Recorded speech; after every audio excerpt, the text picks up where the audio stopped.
कथा के अनुसार पुरंजन नाम का एक राजा था जो अपने लिए एक उपयुक्त निवास स्थान की खोज में भटक रहा था। वह संसार में सुख और संतोष की तलाश कर रहा था, लेकिन उसे कहीं भी स्थायी शांति नहीं मिल रही थी।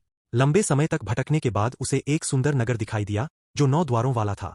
यह नगर अत्यंत आकर्षक, सुव्यवस्थित और सभी प्रकार की सुविधाओं से युक्त था। इस नगर में प्रवेश करते ही पुरंजन को एक अत्यंत सुंदर स्त्री दिखाई दी जो अनेक सेवकों और सहेलियों से घिरी हुई थी।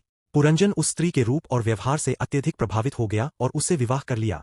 इसके बाद वह उसी नगर में रहकर भोगविलास में लिप्त हो गया। वह अपनी पत्नी के साथ सांसारिक सुखों में इतना डूब गया कि उसने अपने वास्तविक उद्देश्य और आत्मा के सत्य को पूरी तरह भुला दिया। समय बीतता गया और पुरंजन अपने कर्मों और इच्छाओं के बंधन में और अधिक जकड़ता चला गया। वह अपने परिवार, संतान और भौतिक सुखों में इतना उलझ गया कि उसे अपने जीवन के अंतिम सत्य का कोई बोध नहीं रहा।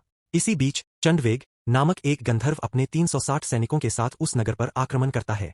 इसके बाद कालकन्या भी उस नगर में प्रवेश करती है, जिससे पुरंजन का शरीर दुर्बल होने लगता है।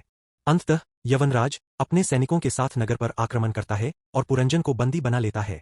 इस प्रकार पुरंजन का शरीर नष्ट हो जाता है और उसकी मृत्यु हो जाती है।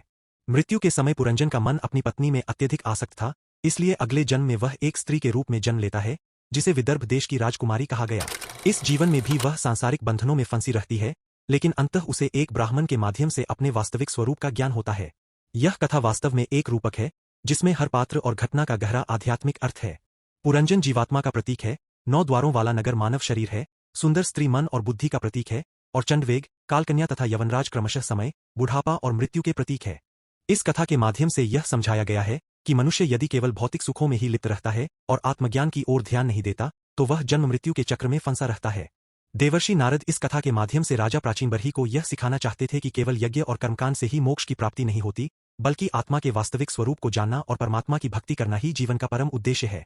यह उपाख्यान हमें यह भी सिखाता है कि शरीर नश्वर है और समय के साथ इसका अंत निश्चित है, इसलिए हमें अपने जीवन को केवल भोगविलास में न बिताकर आत्मज्ञान और आध्यात्मिक उन्नति की दिशा में लगाना चाहिए। इस प्रकार पुरंजन उपाख्यान एक अत्यंत गहन और प्रेरणादायक कथा है, जो हमें जीवन के वास्तविक अर्थ को समझने और आत्मा की ओर उन्मुख होने की प्रेरणा देती है।